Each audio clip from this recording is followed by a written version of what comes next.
I'm Amy, Head of Learning and Development and Support at Trade.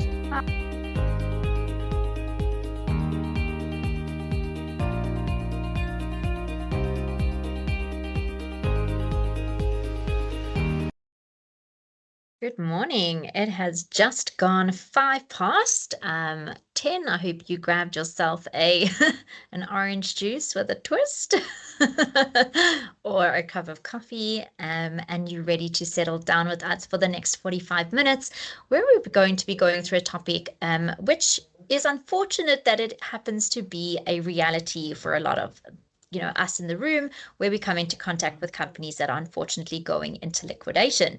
So this is our usual Credit Thursdays, and we're really glad that you could join us today. So as I said, nobody wants to think about liquidations until it actually happens to them and or someone that they're working closely with. But when a customer does go into liquidation, the difference between recovering something and recovering nothing usually comes down to one thing, and that is whether you followed the right processes. And that's what we're going to talk about today. So it's a practical roadmap, about 45 minutes, 8 different topics, and hopefully you're going to walk away knowing exactly what you need to do. So let's get into it. Okay, so let's go through our agenda. So we'll start with what liquidation actually means, because the different types do matter. And then what your right is as a creditor, because most people just don't realize how many they have and where you should go from there.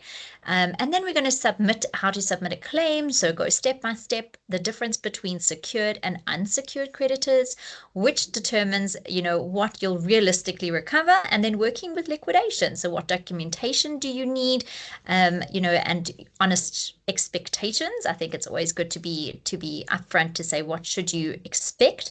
And then finally, how to spot and manage liquidation risk before it ever gets to this point. So let's get started. Oops, clicked it on my side, but you didn't. Okay, so let's start with what is a liquidation. Okay. So liquidation is a formal legal process of winding down a company. So assets are sold, proceeds are distributed, and creditors and companies cease to exist. So that's really what a liquidation is. It's when we take all of the asset and we don't pour acid onto it to liquidate it, but essentially we turn whatever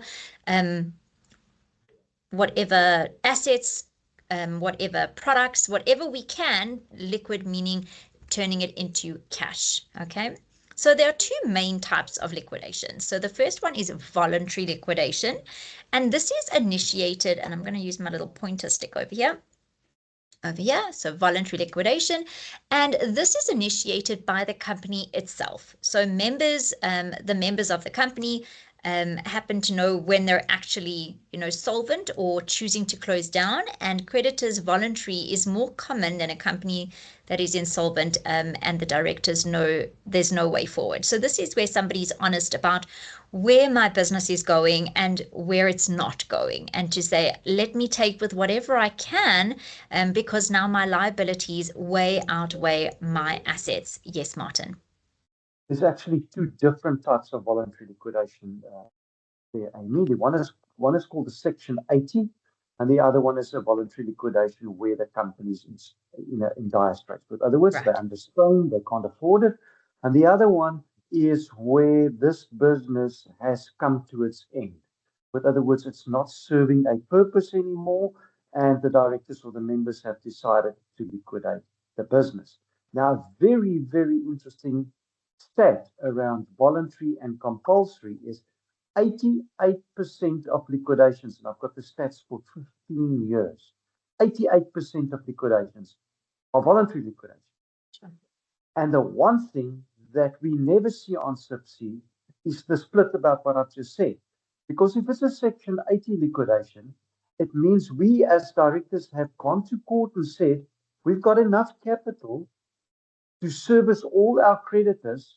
We're just going to close the business down and we're going to pay those creditors. So if it is a Section 80, you as a creditor should be paid. You shouldn't just close your file and think, I'm a concurrent creditor, I've got no claim. Because that's what they swore in court. So that the accountant or the accounting firm and the directors can be held personally liable if that is untrue. And of course, in the secondary one, when the directors go to court and say, we are not able to service our debt anymore, our debt supersedes our assets by far, and we want to liquidate the business. That's normal liquidation, as in compulsory liquidation when one of your creditors liquidates you.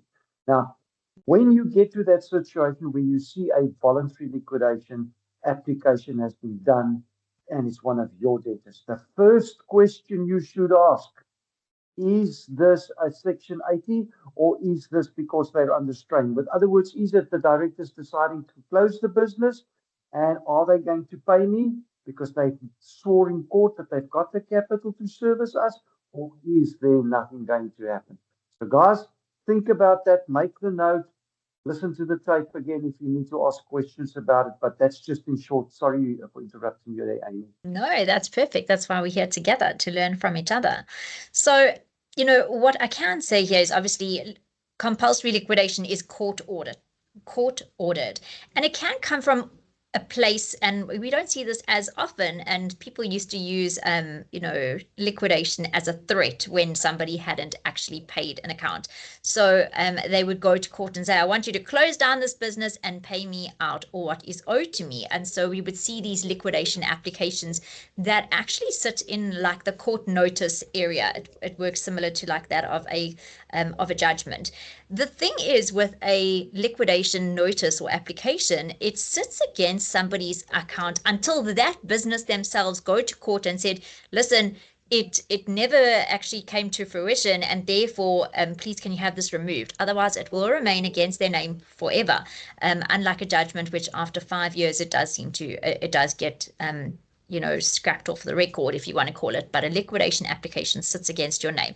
But what that really means is that somebody went to court, they said, instead of taking out a judgment, I actually want you to close down this business and settle my outstanding debt. But they also used to do that for like silly amounts. And I call silly amounts like, 20,000 Rand, 30,000 Rand, that, depending on the size of the business, of course, but they would take big companies to court and say, I'm going to liquidate your business for an outstanding value of 10, like not even 1% of your revenue. There's a question in the chat box. How long does a default adverse stay on records? So the answer is 5 years. Adverse, judgments that haven't been settled sit against your account for 5 years. But as I said, a liquidation application, it sits against your account forever. It's not necessarily a negative because it probably never got granted. It wouldn't have got granted, otherwise you wouldn't be in business anymore. But it does make it look as it does show you an indication that there was a dispute or a default in payment. So it's on prescription. So when debt prescribes, then it will go off, otherwise it will stay there. So once a judgment is issued, a judgment prescribes after 30 years. So with other words, if you've taken out a judgment against someone and they don't liquidate or sequestrate themselves, you can actually revive that judgment if you find out that guy's got money now and you can go and take it back on him. So if they don't liquidate themselves like we're talking about now, that's prescription. So if you want to know a little bit more about prescription, go onto my LinkedIn file. I've just wrote a little article about prescription. Go and read that. But let's not take up time here because we're talking about a very hot topic here, liquidation. Back to you, Amy. Perfect. Thank you. So the critical thing here is the moment that a liquidation order is granted, you cannot simply just phone up and ask for your money. You can't be like, oh, I got a notification and can you quickly tell me, just quickly pay me my money. So it doesn't work like that. So you cannot chase the debtor directly anymore. So once somebody now moves into a liquidation status, you're no longer going to be dealing with that debtor. So you can join the formal queue so that actually happens. So you follow the process. And if you don't, you could just then land up writing it off as bad debt, as you would need to know that, you're not going to get paid if you're not in the queue at all. But you also need to know where in the queue are you and who has, sureties or if you have sureties, where in the queue are you for those as well. So once they call them secured and unsecured creditors. Concurrent, correct. Concurrent and secured creditors. So those are the different titles. So So you must very quickly establish in which one of those brackets you are. Now, a concurrent creditor means someone that's got no security. And a personal surety doesn't make you a secured creditor. You will remain a concurrent creditor. A secured creditor is someone that holds a notarial bond, a bond over property, or something that's called tangible security. All right, carry on, Amy. Perfect. Thanks, Martin. So what we want to know is that, often when you see one of your debtors go into liquidation, you can feel completely helpless in the situation and like they've just been waiting for someone to maybe send them a check one day in the mail. And for those who don't know what a check is, we'll explain it to you when you're older. I'm joking. But you actually have quite specific rights in this process, and you should know them in order to know what you can do and when you engage, what it is that you're actually in for. So that's what we want to talk about here. So what are you entitled to? So let's go through them quite quickly. So you have the right to receive a formal notice. So that's important, that the company should provide you with a formal notice. The liquidator must inform known creditors of meetings and deadlines. So if you haven't heard anything but suspect a liquidation is underway, then you need to contact CIPC.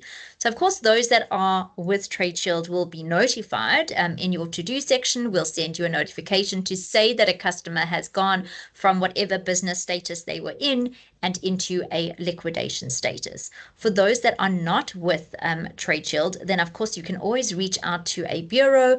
You can log onto the CIPC website, which is called the BizHop portal, and you can go and look at it for yourself as well. It is a free service, the BizHop portal. I think you just have to register with your ID number. So we do it often, but you would need actually a copy of your ID with you at the times, because it does ask about, what dates they were issued. So just keep that close to you. I'll pop the link for you into the chat a little bit later. So CIPC is the Companies and Intellectual Property Commissions, and or the Master of the High Court. You can contact them directly as well. And I will pop those details for you into the chat afterwards as well, so you can get a hold of them. You can attend and vote at creditors' meetings, so you can submit a formal proof of debt, and this is obviously in a your invoices, your outstanding balances, your statements, as well as your contract. So you're going to want to make sure that you have your actual signed contract from your customer as well, to show that there is an agreement between the two of you. Yes, Martin. A very important part of before you start attending meetings and proving your claim. The first thing that you should do is ask the liquidator this very important question. Because if you've proven your claim, this question is now no more valid. Is it going to be a distribution or is it going to be a contribution? So once you've proved your claim, and you didn't ask that question, and it's a contribution, it means you are going to pay to liquidate this guy, because there's going to be no money coming out of it. And inspecting the estate is secondary to that. So if he says no, it's going to be a contribution. Say, I would like to inspect the estate. In other words, I want to validate what you've just said. Because what does that mean? It means that they've got far more debt than what they've got assets, and there will be no distribution to concurrent creditors. If you are not a secured creditor, that's what I'm talking about. So if you're a secured creditor, you will exercise your security. If you're a concurrent creditor, you say, what is it going to be? Contribution or distribution? If he says distribution, you prove your claim, you attend the meeting. If he says contribution, you say, I want to inspect the estate. I want to actually see the financials. I want to make sure for myself. And then if you see, yes, it's going to be a contribution, close your file and run away, because don't do anything further, because now you're going to contribute to this liquidation. All right. Thank you very much, Amy.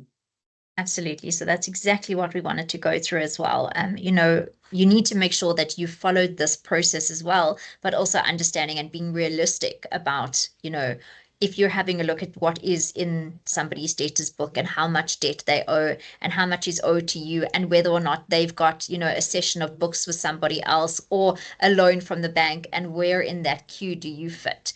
And so that's important to also know. So you would need to ask these types of questions even at the onboarding, but it's also something you should be asking ongoing, to say, yes, you may not have had a session of books when we first onboarded you, but do you have now? And if so, with whom? So that we can then say, if you've also got a session of books with me and you can't give it to somebody else, or if you did, because people do and they don't ask this question at the onboarding phase or even at the review phase, to make sure that you're keeping up to date, especially when somebody is a very large debtor to your business.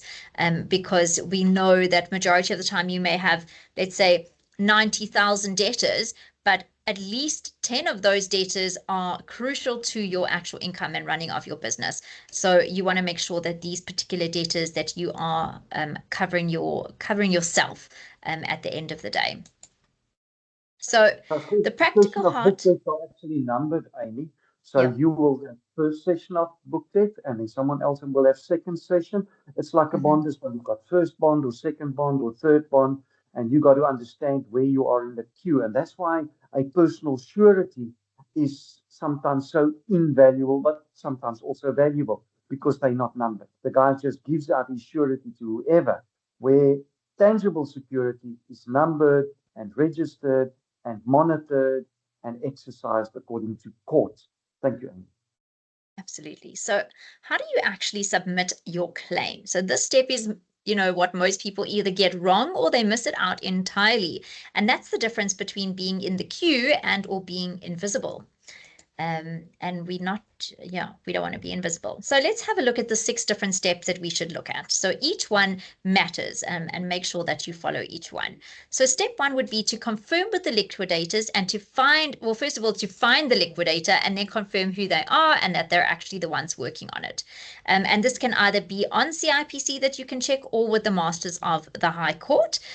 You also get quite a few attorneys that you could get in contact with, and we can also put the person we usually work with, his name is Eric Breitenbach, and we can give you his details as well, as they would get the notifications of new liquidations as well. So you want to get in contact with them, you want to get their details, and most importantly, you want the claims deadline. So when is the process and when the deadline is having a hard stop. So you want to make sure that you're in that queue. The second thing that you want to be doing is getting official proof of the debt. So from the liquidator. So don't try to submit on your own letterhead. It needs to be the correct form. So you would need to ask them for their form, and you need to then fill out that form as well, so that you're making sure that you've got all the information that you need and supporting documents to go through with that. Step number 3 is complete it fully and sign it in front of a commissioner of oath. So that could be a registered attorney who has the ability to sign as a commissioner of oath. It would then need to be stamped and signed and dated as well. So not just any signature, it needs to be a commissioned one. So if anything is missing or incorrect, your claim will be rejected outright. So we want to make sure we're following those steps. Number 4 is your supporting documentation. So these are your invoices, your statements, your contracts, your signed delivery notes as well, if you serve on tangible goods, So you want to make sure that you have all of these filed nice and nice and neatly. Originals or certified copies are what's going to be needed, and this is where your credit admin from day to day pays off, where your consistent onboarding and being meticulous pays off as well. Okay, step number 5 is to lodge this with the liquidators before the deadline. Key is before the deadline, and to keep proof of your submission. So an email confirmation, a courier receipt, these are considered proof of confirmation. And if it ever gets questioned, you would need to prove that you submitted it on time and or before the deadline. Okay. Step number 6 is to attend the creditors meeting. So as Martin mentioned before, if you're not in the room, you're certainly going to be missing out because you won't be in that queue. So your claim is formally proved here. And if you can't attend in person, then you need to send a proxy. And if you are unsure at any stage, get legal help. That's definitely very important. So for significant claims, it's definitely worth it to reach out to a liquidation attorney to make sure that you're following this process correctly. And if you can't attend, then a representative with a proxy can attend. So proxy means I'm unable to attend, but I've given my rights for voting over to somebody else. And there's actually a proxy form that you would need to fill out, and it would need to be signed as well. So that is what a proxy does. So you need to make sure that you followed all these steps correctly. Amy, and at this point in time, You can also, let's for instance say I am the second session of book debt. I can then establish who the first sessionary is. I can sit down with that person because now we're going to exercise our rights. The liquidator has got no rights over that. You collect the debt. That's what the session means. So now you've got to exercise your rights. You've got to go and fetch that ledger. And you now got to contact those debtors. But if you're a secondary session, then you've got to sit with the first session and say, okay, for how much is your session? If it is nominated to a specific amount. If it's an open session and you second open session, of course, he's got to collect all his debt first and then you come in.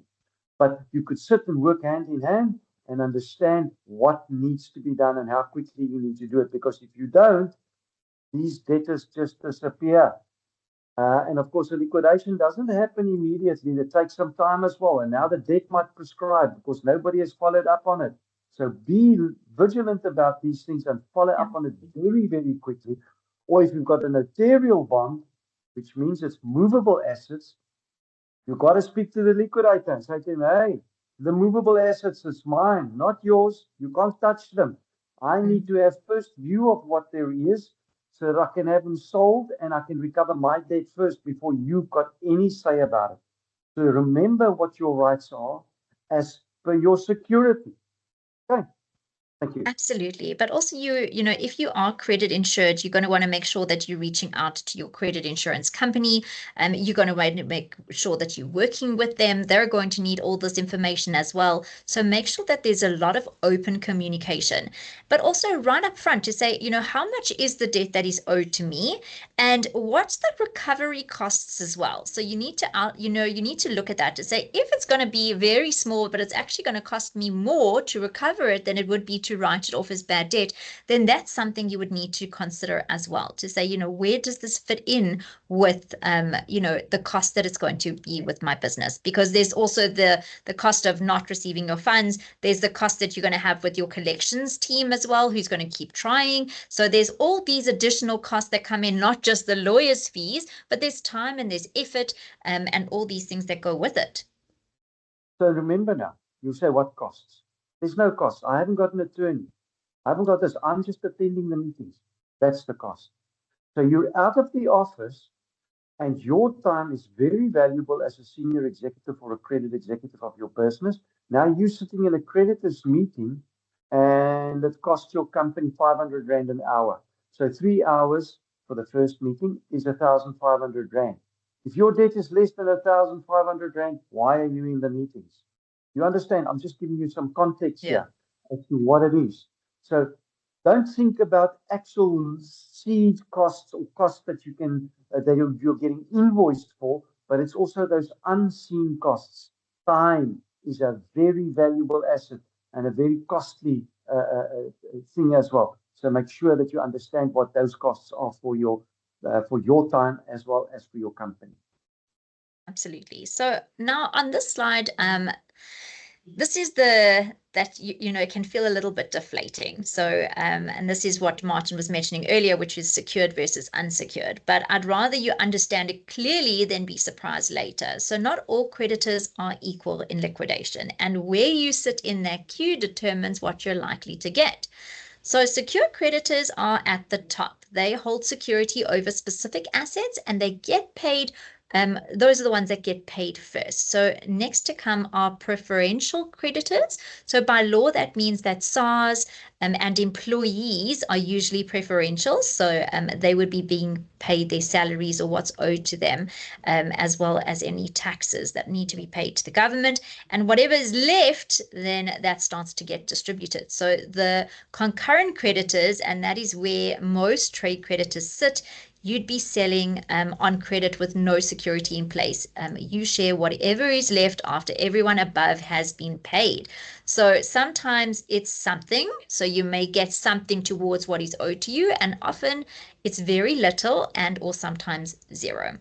So you need to then obviously understand where it is that you fit into all of this and take into consideration, again, the size of the claim, the number of employees, what's outstanding to be paid to these secured debtors, like banks, for example. And so you would need to understand what are you going to get and is it worth it? Okay, so shareholders are obviously last. So in an insolvent estate, they're almost never receive anything. So if you are a shareholder and this is talking about your specific company, then you would know what to expect as well. So this is why security matters so much upfront, and suretyships, retention of title clauses, credit limits that match the risk. We'll all come back to that in the last slide, but these are all the things that we can do that are in our control to make sure that we're as close to our debtors as possible, and seeing the risk as early as possible as well. So we want to see that as well. So making sure that also we're monitoring to say that if we are a secured debtor and we do have sureties in place and or securities in place, that we're constantly monitoring to see that they're still worth what they was, what they were worth when we did that security. And or just so that a director who signs a personal surety, and even if they resign, but they don't say that they are, retracting that security and you go get another one, they're actually still liable. And Martin, I remember you mentioned this before, that a case was won against a director who was no longer a director and had not been a director for a long time, but they signed personal surety. And so that is still a valid document. The fact of the matter is, Amy, is that I'm saying, me, Martin Fetzer, no matter who I am or what I am I a director or not? I say, me and my capacity as Martin Fetzer are standing surety for Trade Shield. So if Trade Shield doesn't pay you, I will pay you. That's what I'm saying. And that's what a cross-company guarantee is. This company stands guarantee for this company. That's what credit insurance is. The credit insurer stands surety for the debt. It says, if they don't pay you, we'll pay you. If this company goes into liquidation, we'll pay you 80% of the value. And that's how important this is. So if you have ever signed a personal surety in your capacity as maybe a director of a company before, go and make sure that that bloody thing is cancelled. Oh, sorry, Martin. I think you muted. My mistake. I think I meant to lower your hand, but I think I muted you instead. Apologies. So you're going to run into a problem, and you're going to find out that you've signed surety somewhere, and a Martin Fetzer is going to take you to court, and you're going to have to pay up, and you're going to have no excuse because you, in your capacity as a person, said you'll stand surety for that debt. So make sure about that, guys. Absolutely. So you want to make sure that you're, if you are a director and or you've ever signed surety in your personal capacity and you've moved away from that business, make sure you close that loop. And or if you are a creditor, then you want to make sure that you're keeping those up to date as well. The safest thing always, Amy, is if it happens that in any capacity you are required to sign a personal surety, is put a time limit on it. To say this surety is only valid until, let's for instance say you sign personal surety on behalf of one of your children that is buying a car. Then you say this surety is valid until, and you put the end date of the contract that day. So they cannot keep it for longer than that period. Or if you sign surety for a friend who's in a business, which I would never recommend you do, but if you do, then put a time frame on it. Say it's for 6 months until that date.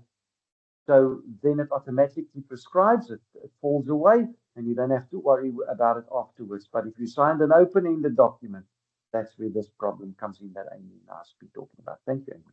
Absolutely. Absolutely. And obviously, if it's mandatory to your company or if it's mandatory over a certain value, make sure that you are putting that information into your credit applications, making sure that it's very explicit for those of you who are not with Trade Shield as well, that we make sure that it is explicitly shown that somebody is signing personal surety. Back in the day, that used to just be like a clause somewhere there in your terms and conditions.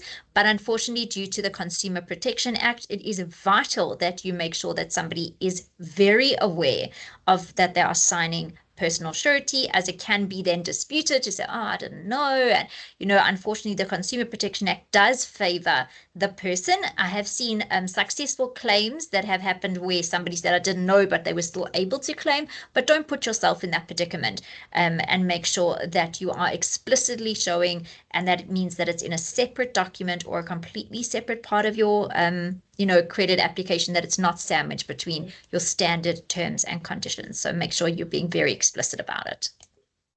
Okay, so working with the liquidator. So the liquidator is not your debt collector.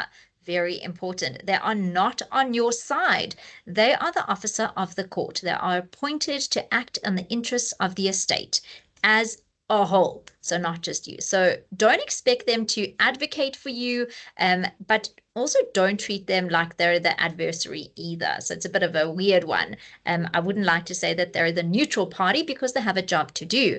And a professional cooperative relationship is always the most important and the best way forward, especially because there's such strict rules. So it doesn't matter if you're nice or you're not nice, like whether you fit in or you don't fit in. If you don't follow the rules, you don't follow the rules. And so most importantly is the things that you should be doing. So the do's. And this is respond promptly to all communication, attending the meetings and being on time, sending a proxy if you're unable to attend, but making sure that it's the correct documentation. Submit your documents on time, if not early, so that they have time to review and respond, which gives you the opportunity to also fix any mistakes you might have made. Keep everything in writing. And this is not just for liquidations, but in general. Make sure you have everything stored. And I'm going to make a little point about that we see this need in the market, which is why TradeShield has recently built document storage into the TradeShield platform, so that you can put all this information, you can scan it and put all this information against that data, so that you have it all in one place. If you're the kind of person who wants to keep it in your filing cabinet and you like to go through it, then that's fine with you, but making sure that those documents are then kept in a secure area, that they can't get damaged, and of course that you have a rigorous filing process. So unlike us when we were kids, we used to go to work with our moms or our dads, and we used to go and do the filing for them in our school holidays. Just make sure that it is something that you are very, very strict about. Okay. So then the things that we don't want to be doing. So don't contact the data company directly, because that is considered a conflict of interest. So all communication must go through the formal process. Don't accept any payments outside of that process as well. So that's very important to say that it needs to come through the formal process. It can be set aside as a avoidable transaction. So if you decide that this is now going to be something we void or we write off as bad debt, but don't miss the deadlines. Deadlines are everything here. It's not like oh, I didn't pay you on time. These people have very strict rules. You miss it, you snooze, you lose. Okay. And don't assume silence means everything is fine. Liquidations can go on and can go quiet for months. So stay engaged with them, because you want to make sure that you're not the one dropping the ball, because others will. And so those that are not in the room lose out. And that's really the end of the discussion, because not in all cases the ones who make the loudest noise get paid, but when it comes to a liquidation, you keep your finger on the pulse to make sure that you're in front of everyone.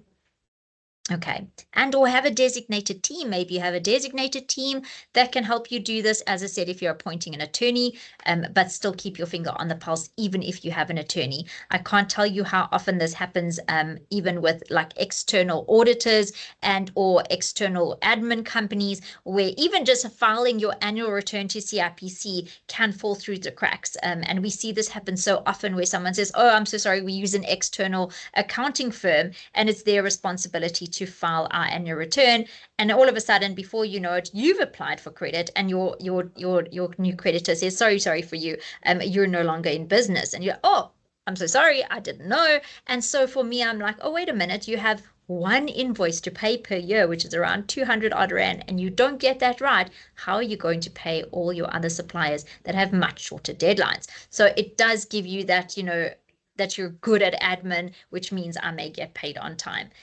So very important for yourself as well as for the company that you're dealing with. Amy, just to add the urgency of attending the meeting. So if you are a secured creditor, and I'm using the example again, I am the second sessionary of a book debt. The first sessionary doesn't arrive at the meeting. Remember, it's now a liquidation. Now you're talking about the liquidator who represents the court. You say to the liquidator, I'm the secondary session. Who's the first session? And they say, they're not here. They haven't even spoken to us. This is who they are. We know who they are, but they haven't come to prove their claim or anything like that. Now you are the secondary session and you are doing what you're supposed to be doing. So you might have first right to that debtors ledger collection. Do you understand how important it is to attend these meetings and to exercise your rights the right way? So watch out what you're doing and be very vigilant about that. I saw some comment there, Amy, is there a time frame on notification who the liquidators are after filing? Um, the liquidators will usually get hold of you. So what will happen is the court will say, yes, they now agree that Martin Fletcher PDY Limited is going to be liquidated. We're now talking about a liquidation where the company liquidates you. Someone else applied for liquidation. When it's voluntary, you go to court and you prove that you're going to be liquidated or you need to be liquidated. And then the court decides yes or no. But if it's someone else applying to liquidate you, they check it and they say yes. Now there's a whole lot of liquidators and they will start contacting you because they need you to vote for them to say, we support this liquidator or we support that liquidator. And then the court decides with the one with the most support, they'll say, we appoint that liquidator. But this happens in regions. So when you say the High Court is where you're going to find out, they're in regions. So every one of our 9 provinces have a regional office where you got to go and find out who the liquidators are. If it's not in the government gazette and you can't get the gazette, I'm just asking to identify the liquidator. Then when you know who the liquidator is, confirm that they are the liquidator for that specific company in writing and let them confirm back in writing. And now that process that Amy has spoken about so diligently with you just now kicks in. Absolutely. And you now keep to those deadlines. All right. But also something to note is that, as I said earlier, the liquidator is not on your side. So they're not going to follow up and see, did their email go to your spam folder?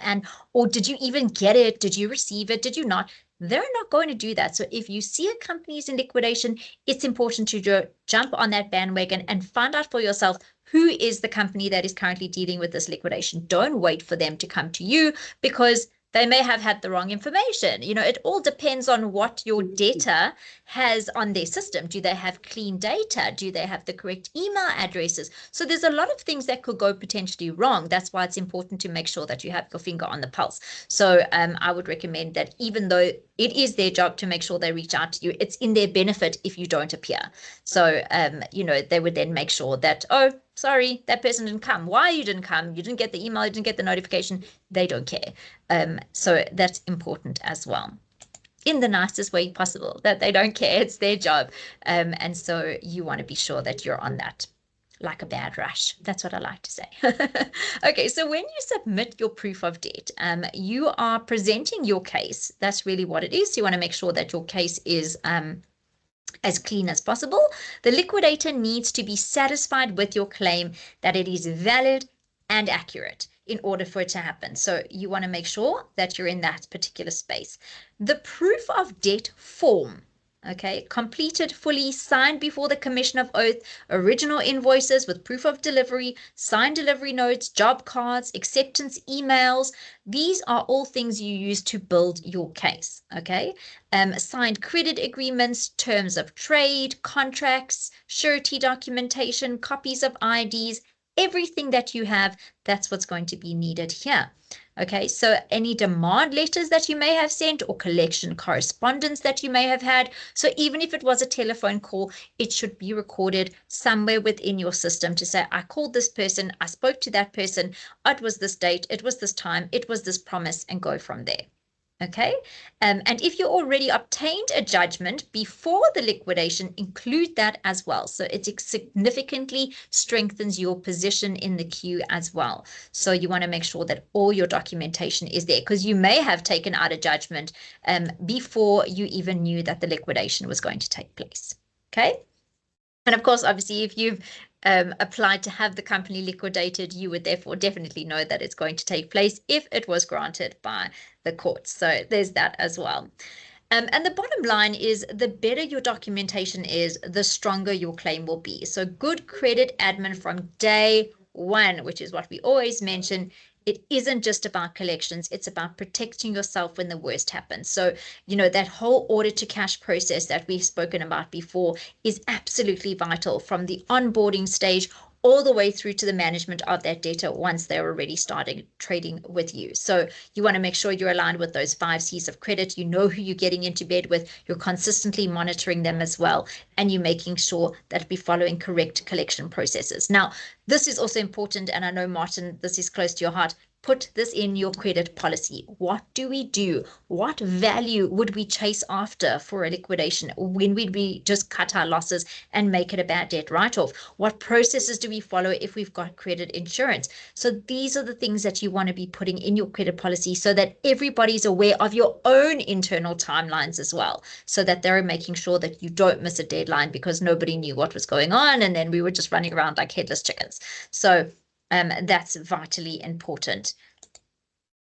So let's be honest about recovery and what that actually looks like. So liquidations typically can take 1 to 5 years to finalize. So the recovery rate of a concurrent creditor is typically between 0 and 20 cents to the rand. So first creditors meetings often happen 3 to 6 months after an appointment has taken place. And so practically write-offs for bad debt internally as soon as you're confident that the liquidation is real. So don't build your budget around money that may never ever arrive. So this is, again, putting in your expected credit losses and making sure that your provisions are in line. And making sure that your budget is realistic as well. So for small claims, weigh up the legal costs against the likelihood of recovery, as well as the value of that recovery. But, stay engaged, keep your finger on the pulse. Active creditors who attend meetings and verify their claims tend to have a fairer or better chance, than those that just totally disappear. So that's very important. I just realized that I definitely put my heater on, but it was not working, and I suddenly, all of a sudden, freezing. And I didn't mention today I'm actually sitting in our studio that we have built. I am not yet a fay with all of the technology fun things that are coming, but we are working on that. So hopefully you'll see in the next couple of weeks us sitting beautifully in our studio, which we'll be able to share with you, how we look. Disclaimer, I'm shorter in real life, so you'll see that as well on the videos. And if you ever come and join us for the session in person, which we would love to have you do, you would sit with us in the studio. So very exciting. Okay. So managing liquidation risk before it happens. This is the most important slide, I think, of today. And because everything we've spoken about gets a lot easier if you catch the problem before it becomes a liquidation. So that's really important. Everything we've spoken about up until this point has been a reactive process. But where we want to get to is the proactive. So it doesn't always, 99% of the time, liquidations do not happen overnight. I have seen it happen overnight once before, but that was because it was extenuating circumstances where one of the directors just went into the bank account, stole all the money, and disappeared. But that doesn't happen often, I would hope. So it doesn't happen randomly and or overnight. There are certain signals that tell us about this customer. So deteriorating payment patterns, customers creeping from 30 days to 45 days to 60 days, asking for extensions on their current credit limits, making partial payments, which tells us that they have cash flow issues, making round amount payments when you had rands and cents at the end of your invoices. These are indications. Things like bounced payments, negative news as well, things that are happening in the news around this particular data, and of course any liquidation applications or legal action notices, court judgments, CIPC business statuses. These are things that give us an indication that something is deteriorating in our customers' world. And these are the things that should be telling us we need to act. Review this customer's credit limit, get the information that you need, have a direct conversation with the customer, and hopefully you've built enough of a rapport with them to know when something seems off. Get surety ships in place, making sure that that you're checking up on that information. Check your contracts, make sure that you don't have to get a new contract every 5 years, but it is recommended because terms and conditions change, things change. If you think about where we were 5 years ago with COVID and everything that's taken place since then, you want to make sure that you have the most updated contract and that everything that is supposed to be in place is there. And then, of course, this is exactly where TradeShield comes in, the real-time monitoring and risk alerts on your debtors so that you can see the shift happening before your instincts kick in. And I know we speak about this all the time. It's your gut. Your gut also tells you this is off. When you're phoning to your customer and saying, what's the promise to pay? And you get a blah, blah, blah, blah, blah, blah, blah, you're going to know that something isn't right when there's non-committals, there's no processes, there's excuses. And these are also things you're going to want to know. You know your data, or you should know your data better than anybody else. And so the best claim that you would ever have is to know that you've used your instincts and you've avoided that debt. You've lowered their credit limit way before they decided to default on their payments so that if it does happen, your exposure is as minimal as possible. And that's really the vital point, is moving from that reactive state. And what we've spoken about, it can happen to you, it can happen without warning, but generally speaking, there are signs, there are red flags, and if we're not paying attention, we're going to miss it, and we're going to land up in a situation where we're sitting in that queue for a very large claim that is going to significantly affect your business. That's the end result, is that your business is going to be out of pocket. It's going to cost them a lot of money to get this, to get that claim. And again, we're not going to get it all. We're only going to get at least maybe 20%. Okay. And again, this is also where credit insurance comes into play, to say maybe I don't insure my entire debtors book, but because some of my debtors are very, very large, and if something were to happen to one of those debtors, it would significantly impact my business. So maybe I want to have credit insurance for those particular debtors, to make sure that we can secure ourselves. And us at TradeShield, we're not credit insurance. What we do is we help you to prevent a claim, but there's always that that safety net that you might want. And so that is what gives you that ability to say that, 90% of my debtors book I'm going to is unsecured, and I'm okay with that, because if 1 or 2 or 10 happens to default on payment, it's not going to close me down. But if my top 10 or my top 20 debtors do close down, that would significantly impact me. So again, making sure that we're monitoring it. So if you're not a TradeShield user, because some on the call are not TradeShield users, there are other ways for doing it. You can go out to a credit bureau. There are some monitoring services that you can pay for. There's, of course, the most important thing, which is your data. How is your data paying me? And that is information that you have at your fingertips. So make sure that you have good reporting processes, that somebody is going through this every single month to say, I expect these customers not to pay, and what do I want to do about that? Lowering those credit limits and making sure we're trading at the right limit. Okay. So I'm going to open this space up to say, that's a wrap for today. And thank you so much again for being with us every Thursday. We do webinars that are not TradeShield specific, but helping you grow your knowledge with the industry that we are in, which is that B2B credit lending space. So we've covered a lot, and what liquidation means, your rights, the claims process, where you sit in the payment queue, working with liquidators, documentation, realistic recovery expectations, which I think is really important. My challenge to you is to take one thing from today and apply it to your week, to apply it to your day. Review your documents for your highest risk accounts, and then check whether or not you have surety ship in place. and then go and flag those particular debtors that need you.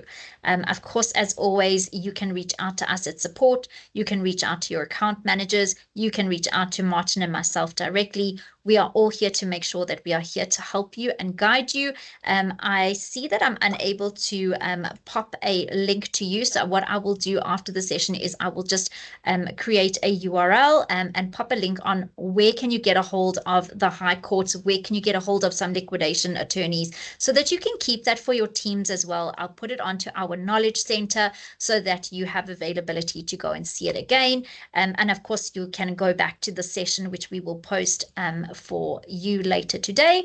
And we'll see you on our Tuesday session if you're a TradeShield user on how to use our system better. Again, if you want to see that document storage, please reach out to us. We'd be super happy to show you what that looks like and how it works. Otherwise, we hope you have a wonderful day, and we'll see you in June. Oh my God, we'll see you in June. So thank you so much.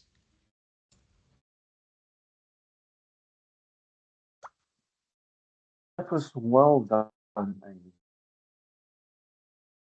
Join us every Thursday from 10 to 11.